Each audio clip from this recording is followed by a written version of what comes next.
Hello साथियों, स्वागत है आप सभी का आपके अपने YouTube channel CDP queen Himanshu ma'am पर। तो मेरा नाम है रवि और आज हम लोग करने वाले हैं अपने यूपी टेट से संबंधित बाल विकास के मोस्ट इंपॉर्टेंट 40 क्वेश्चंस जो आपके एग्जाम के लिए काफ़ी इंपॉर्टेंट रह सकते हैं। तो आप लोग क्लास में लगातार बने रहिएगा और एक बार इस सेशन को अपने सभी साथियों तक जरूर शेयर कर दीजिए और वीडियो को लाइक कर लीजिए। उसके बाद में शुरू करते हैं अपनी आज की क्लास। और जितने भी लोग चैनल पर नए जुड़ रहे हैं, पहली बार वीडियो को देख रहे हैं, तो जरूर चैनल को सब्सक्राइब करना है आप लोगों को, क्योंकि हम करवाते हैं आपको बिल्कुल मुफ्त में टीचर की तैयारी। तो आप लोग एक बार जरूर चैनल को सब्सक्राइब कर लीजिए और वीडियो को लाइक कर दीजिए। तो चलिए शुरू करते हैं क्लास। देखते हैं पहला क्वेश्चन नंबर 1 है, बालक के निम्न में से कौन सा सामाजिक संपर्क का स्रोत सबसे प्रारंभिक और सबसे अधिक चलने वाला है। तो आंसर कीजिए एक बार सभी लोग, इसका कौन सा ऑप्शन हो जाएगा सही। क्वेश्चन क्या है, बालक के निम्न में से कौन सा सामाजिक संपर्क का स्रोत सबसे प्रारंभिक और सबसे अधिक चलने वाला है। ऑप्शन है शिक्षक, दूसरा है परिवार, तीसरा है सहकर्मी और चौथा है मित्र। तो आंसर कीजिए सभी लोग। पहला ऑप्शन है शिक्षक, दूसरा है परिवार, तीसरा है सहकर्मी और चौथा ऑप्शन है मित्र। तो क्वेश्चन नंबर 161 का जो सही आंसर हो जाएगा वो हो जाएगा ऑप्शन नंबर बी। क्या होगा, परिवार। बिल्कुल सही आंसर है इसका ऑप्शन नंबर बी, परिवार। साथियों, इसके पहले के जो हमने 160 क्वेश्चन हैं वो हम अपनी बाल विकास की पिछली क्लासों में कर लिए हैं। अगर आप लोगों ने क्लास नहीं देखी है बाल विकास की तो जरूर देखिएगा हमारी पिछली क्लासों को। क्वेश्चन देखते हैं। क्वेश्चन है, निम्नलिखित में से कौन सा भाषा के विकास को प्रभावित नहीं करता। आपको बताना है निम्नलिखित में से कौन सा भाषा के विकास को प्रभावित नहीं करता है। पहला ऑप्शन है परिपक्वता, दूसरा अभिप्रेरणा, तीसरा ऑप्शन है स्वास्थ्य और चौथा ऑप्शन है लंबाई या वजन। तो आंसर करिए सभी लोग क्वेश्चन नंबर 162 का, निम्नलिखित में से कौन सा भाषा के विकास को प्रभावित नहीं करता है। तो इसका जो सही आंसर हो जाएगा वो हो जाएगा ऑप्शन नंबर डी। क्या होगा, लंबाई या वजन जो है भाषा के विकास को प्रभावित नहीं करता है। तो ऑप्शन नंबर डी इसका बिल्कुल सही आंसर हो जाएगा। अगला क्वेश्चन है, कोहल वर्ग के सिद्धांत के अनुसार कौन सी अवस्था पर एक व्यक्ति का निर्णय दूसरे के अनुमोदन या फिर पारिवारिक आकांक्षाओं, पारस्परिक मूल्यों एवं समाज के नियमों पर आधारित है। पहला ऑप्शन है पूर्व पारंपरिक, दूसरा ऑप्शन है पारंपरिक, तीसरा ऑप्शन है पश्च पारंपरिक, जबकि चौथा ऑप्शन है पूर्व पश्च पारंपरिक। तो सभी को आंसर करना है क्वेश्चन नंबर 163 का, कौन सा ऑप्शन हो जाएगा सही। क्वेश्चन पढ़ लीजिए आराम से और आंसर कर दीजिए सभी लोग, इसका इसमें कौन सा ऑप्शन सही होगा। तो इसका ऑप्शन नंबर बी हो जाएगा सही। क्या हो जाएगा, पारंपरिक। बिल्कुल सही आंसर इसका ऑप्शन नंबर बी, पारंपरिक। अगला क्वेश्चन है, बालक के भाषा विकास में मुख्य योगदान देने वाली संस्था है। परिवार है, विद्यालय है, जनसंचार माध्यम है या फिर पत्र पत्रिकाएं हैं। तो सभी को आंसर करना है।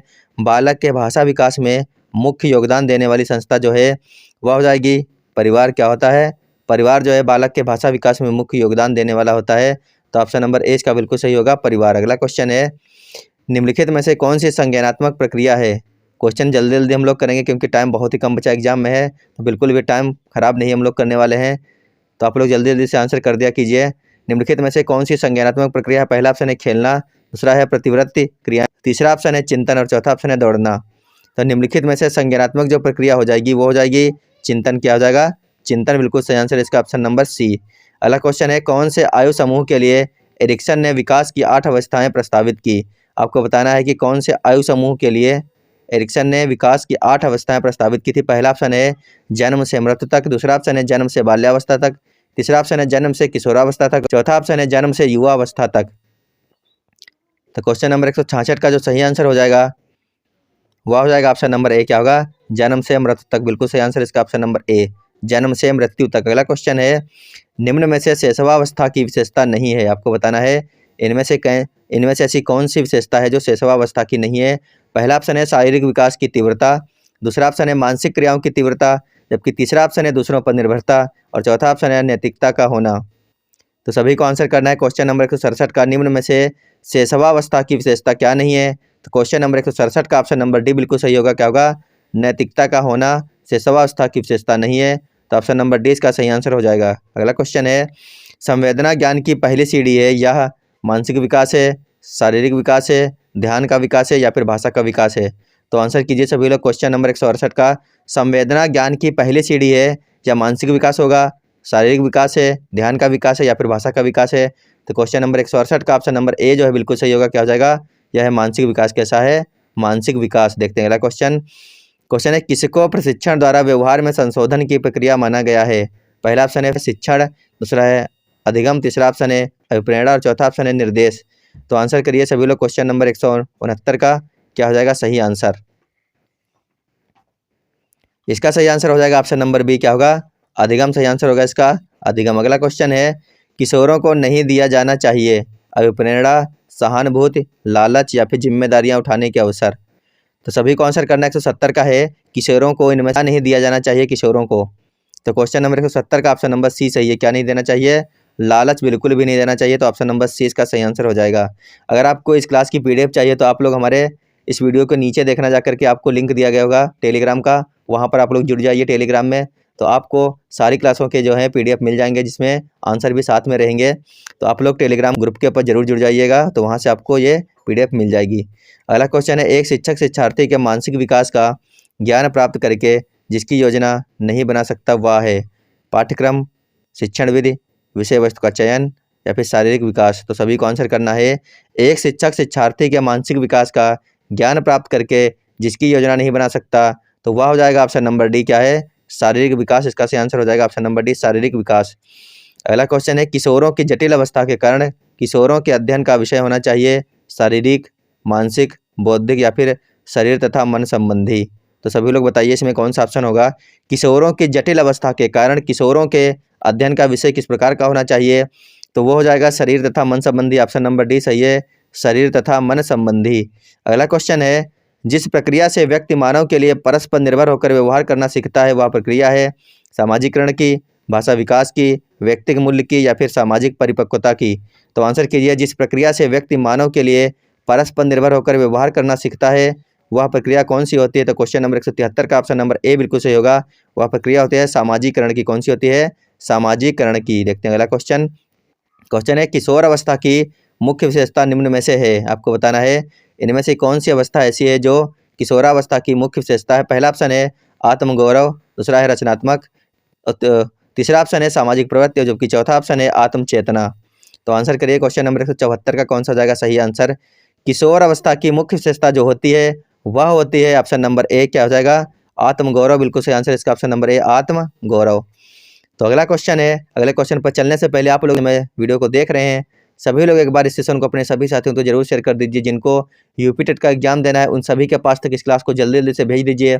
उसके बाद में देखते हैं अपना अगला क्वेश्चन, और वीडियो को लाइक भी कर लीजिए। जितने लोग चैनल पर नए जुड़े चैनल को सब्सक्राइब कर लीजिए।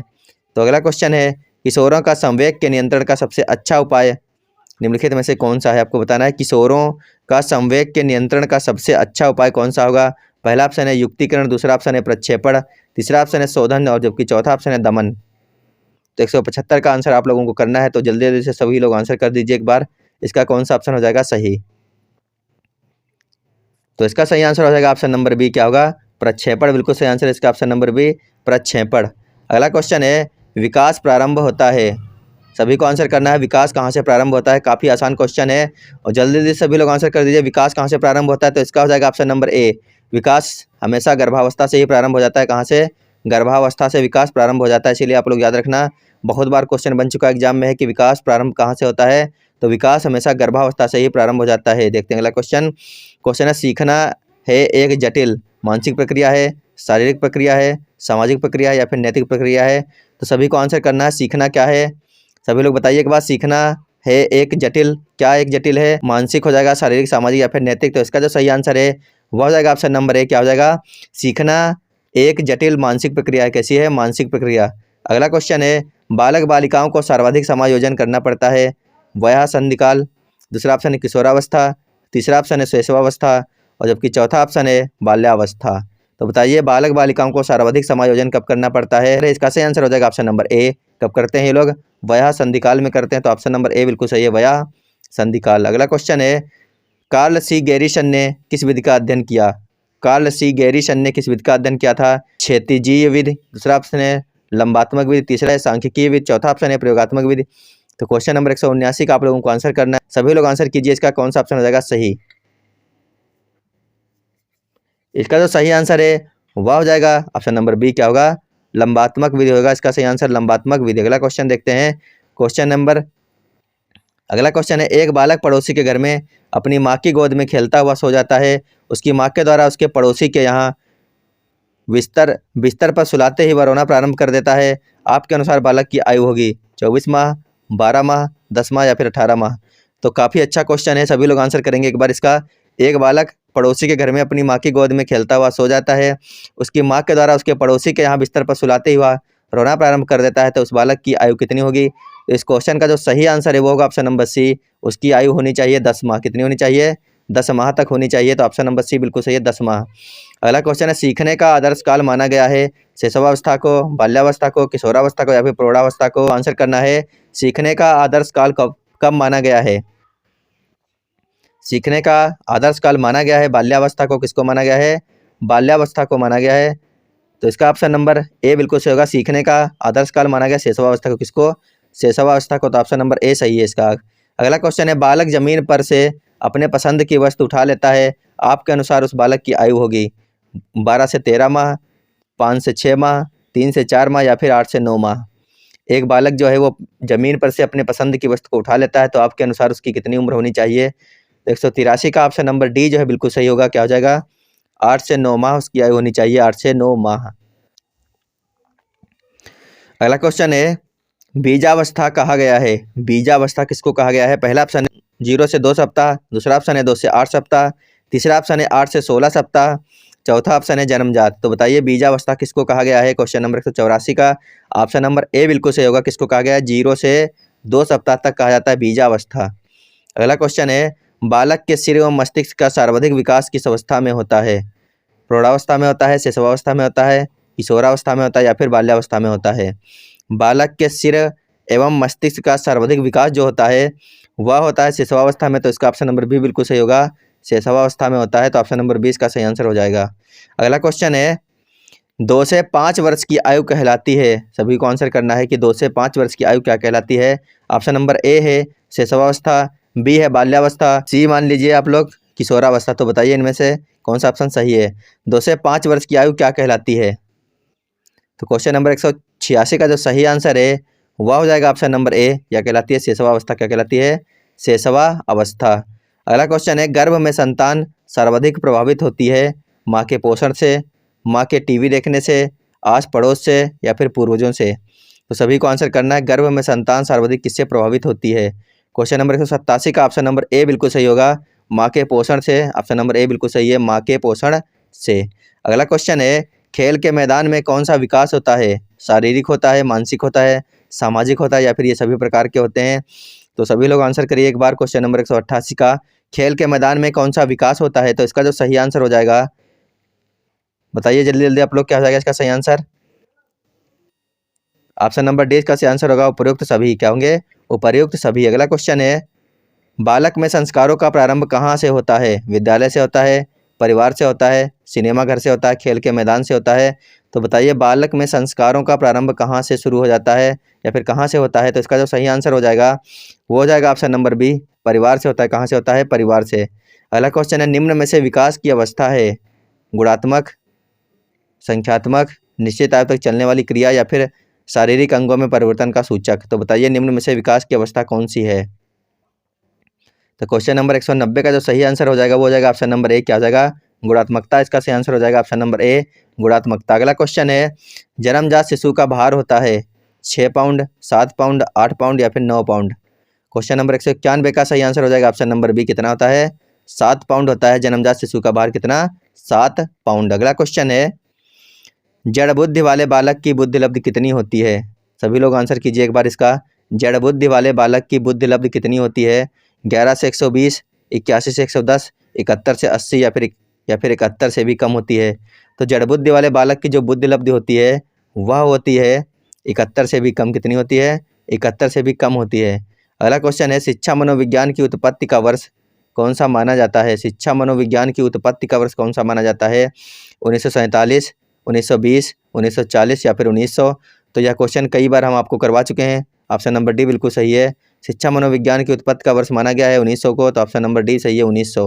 अगला क्वेश्चन है, बुद्धि लब्धि मापन के जन्मदाता हैं स्टर्न है, बिने है, टारमैन है या फिर इनमें से कोई नहीं है? तो सभी लोग आंसर करिए एक बार। बुद्धि लब्धि मापन के जन्मदाता कौन है? स्टर्न, बिने, टारमैन या फिर इनमें से कोई नहीं? क्वेश्चन नंबर 194 का हो जाएगा ऑप्शन नंबर सी, कौन है वो है टारमैन। कौन है? बुद्धि लब्धि मापन के जन्मदाता है टारमैन। क्वेश्चन नंबर सी इसका सही आंसर हो जाएगा। अगला क्वेश्चन है, आधुनिक मनोविज्ञान का अर्थ क्या है? आपको बताना है आधुनिक मनोविज्ञान का अर्थ। पहला ऑप्शन है मन का अध्ययन, दूसरा है आत्मा का अध्ययन, तीसरा है शरीर का अध्ययन, चौथा ऑप्शन है व्यवहार का अध्ययन। तो आधुनिक मनोविज्ञान का जो अर्थ हो जाएगा वो हो जाएगा ऑप्शन नंबर डी, क्या हो जाएगा? आधुनिक मनोविज्ञान का अर्थ हो जाएगा व्यवहार का अध्ययन। क्या होगा? व्यवहार का अध्ययन। अगला क्वेश्चन है, विद्यालयी क्षेत्र में रचनात्मक निर्धारकों को जानने के लिए इनमें से कौन सा उपागम नहीं है? विद्यालयी क्षेत्र में रचनात्मक निर्धारकों को जानने के लिए कौन सा उपागम नहीं होगा, आपको बताना है। वार्तालाप कौशल, बहुविकल्पीय प्रश्न, परियोजना कार्य या फिर मौखिक प्रश्न। तो आंसर करेंगे सभी लोग क्वेश्चन नंबर 196 का। कौन सा ऑप्शन हो जाएगा सही? इसका सही आंसर हो जाएगा ऑप्शन नंबर बी। क्या होगा? बहुविकल्पीय प्रश्न। इसका सही आंसर हो जाएगा ऑप्शन नंबर बी। अगला क्वेश्चन है, सहयोगात्मक राजनीति की किस श्रेणी में महिलाएं निम्न में से संबंधित नहीं है? सहयोगात्मक राजनीति की ऐसी कौन सी श्रेणी है जिसमें महिलाएं संबंधित नहीं होती हैं? पहला ऑप्शन है स्वीकार्यता, दूसरा ऑप्शन है प्रतिरोध, तीसरा है क्रांति और चौथा ऑप्शन है अनुकूलन। तो बताइए इनमें कौन सा ऑप्शन हो जाएगा सही? तो इसका जो सही आंसर है वह हो जाएगा ऑप्शन नंबर बी। क्या होगा? प्रतिरोध। इसका सही आंसर होगा ऑप्शन बी जो है प्रतिरोध। अगला क्वेश्चन है, सामाजिकरण वह प्रक्रिया है जिसमें बच्चे और वयस्क सीखते हैं परिवार से, विद्यालय से, साथियों से या फिर इन सभी से। तो बताइए सामाजिकरण वह प्रक्रिया है जिसमें बच्चे और वयस्क सीखते हैं। इसका जो सही आंसर होगा वह हो जाएगा ऑप्शन नंबर डी। क्या होगा? इन सभी से ही लोग सीखते हैं, परिवार से, विद्यालय से और साथियों से भी। तो ऑप्शन नंबर डी इसका बिल्कुल सही आंसर होगा, इन सभी से। अगला क्वेश्चन है, शिक्षक को ज्ञान होना चाहिए अध्यापन विषय का, बाल मनोविज्ञान का, शिक्षा संहिता का या फिर अध्यापन विषय एवं बाल मनोविज्ञान का। तो इसका सही आंसर क्या होगा? शिक्षक को किस चीज़ का ज्ञान होना चाहिए? तो सभी लोग आंसर करिए, इसका कौन सा ऑप्शन हो जाएगा सही? तो इस क्वेश्चन का ऑप्शन नंबर डी बिल्कुल सही है, अध्यापन विषय एवं बाल मनोविज्ञान का। ऑप्शन नंबर डी इसका सही आंसर हो जाएगा। अगला और अंतिम क्वेश्चन है, बाल मनोविज्ञान के आधार पर कौन सा कथन सर्वोत्तम है? सारे बच्चे एक जैसे होते हैं, प्रत्येक बच्चा विशिष्ट होता है, कुछ बच्चे विशिष्ट होते हैं या फिर कुछ बच्चे एक जैसे होते हैं। बाल मनोविज्ञान के आधार पर आपको बताना है कौन सा कथन जो है सबसे सर्वोत्तम है इनमें से। तो क्वेश्चन नंबर जो 200 है इसका जो सही आंसर होगा वो होगा ऑप्शन नंबर बी, प्रत्येक बच्चा क्या होता है? विशिष्ट होता है। क्या होता है? विशिष्ट होता है। यह जो है ऑप्शन बिल्कुल सही है इसका, प्रत्येक बच्चा विशिष्ट होता है। तो दोस्तों ये थे आज की हमारी क्लास के 40 क्वेश्चन जो बाल मनोविज्ञान से संबंधित थे आपके लिए। आपको बताना है कि आज की हमारी क्लास आपको कैसी लगी। अगर क्लास अच्छी लगी तो वीडियो को लाइक कर दीजिएगा, चैनल पर नए जुड़े तो चैनल को सब्सक्राइब कर लीजिए और वीडियो को अपने सभी जानने वालों के पास में ज़रूर भेज दीजिएगा सभी लोग। तो अभी के लिए धन्यवाद, बाय बाय।